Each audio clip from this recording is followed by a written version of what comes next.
1761년 장 칼라스라는 상인의 사형이 집행됐습니다.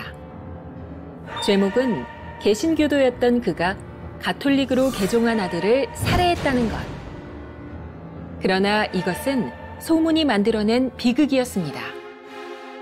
가톨릭 사회에서 개신교도들에 대한 편견은 가족들까지 공범으로 몰았고, 고문을 견디지 못한 가족들은 허위 자백을 했지만 장 칼라스만은 끝까지 결백을 주장했습니다.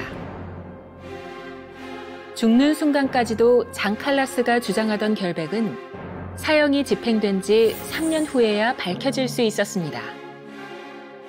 당시 이 사건을 계기로 집필된 한 권의 책, 범죄와 형벌. 익명으로 출간된 이 책은 1764년 출간되자마자 베스트셀러에 올랐습니다. 범죄와 형벌에서는 칼라스의 가족 사건에서 드러난 종교적 편견과 고문에 의한 조작, 사회계약에 포함되지 않은 인권을 침해하는 사형제도 등을 비판하면서 범죄자에게 왜 벌을 주는가라는 질문의 답을 이렇게 말합니다. 범죄자 개인에 대한 복수가 형벌의 목적이 될 수는 없습니다. 범죄 행위로 인해 손상된 사회 전체의 선익을 회복하는 게 1차 목적이죠. 따라서 형벌을 가할 권리는 최대 다수에게 최대 이익을 안겨주기 위한 권력 행사여야 합니다. 출간되자마자 로마 교황청이 금서로 지정했던 이 책의 저자는 이탈리아의 법학자 베카리아였습니다.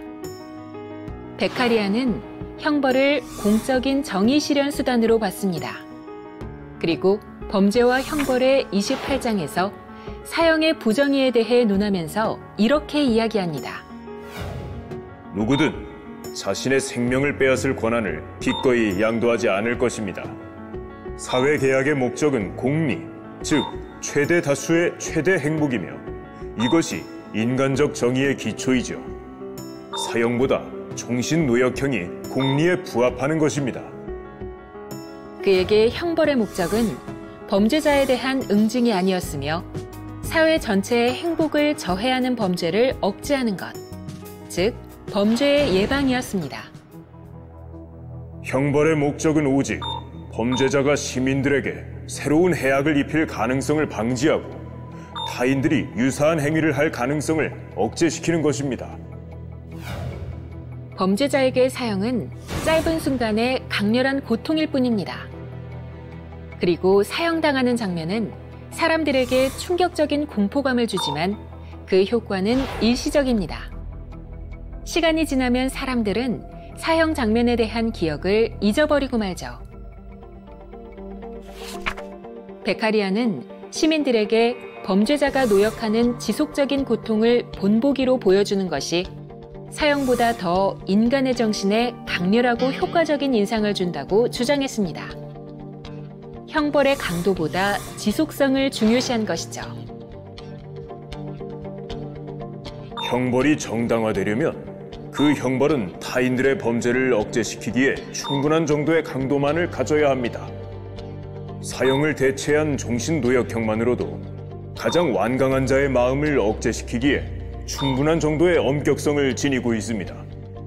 종신노역형은 사형 이상의 확실한 효과를 가져옵니다. 공리주의와 사회계약설에 기초한 베카리아의 주장은 죄와 형벌을 사적 차원의 보복으로 다루던 관점을 바꿔 공적 차원의 형벌로 전환시키는 계기가 됐다는 평가를 받습니다. 그리고 그의 책 범죄와 형벌은 출간된 지 250년이 지난 지금까지도 고전으로 평가받으며 현대 사회에 끊임없이 질문을 던지고 있습니다.